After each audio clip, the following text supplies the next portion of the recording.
இல்ல அதாவது ஒரு குழந்தை அது எத்தனை வயசானாலும் தாய்க்கு அவள் குழந்தை தான். ம். சரி உனக்கு கணவர் இல்ல.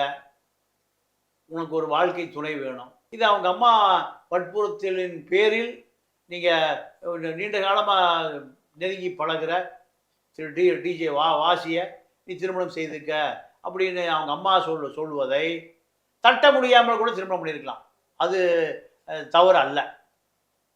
ஏன்னா இப்போ எதிர்காலத்தில் ஒரு துணை ஆண் துணை வேணும், ஆணுக்கு பெண் துணை வேணும்.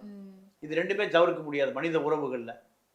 இப்போ பிரியங்காவை பொறுத்தவரை இவரை திருமணம் செய்தது தவறுன்னு அதை பார்க்க முடியாது. நம்ம சர்ச்சையின் நாயகி எதை பார்க்குறோம்னா, இந்தம்மா இன்னும் விஜய் டிவியில் ஆளுமை செலுத்தி கொண்டிருக்கிறார். நாமக்கல்ல திருச்செங்கோடு மெயின் ரோட் எர்ணாபுரத்துல இருக்கிற ஸ்பைரோ பிரைம் பப்ளிக் ஸ்கூல்ல +2 போர்டு எக்ஸாம்ஸோட சேர்த்து நீட் அண்ட் JEE கோச்சிங்கும் கொடுத்துட்டு இருக்காங்க.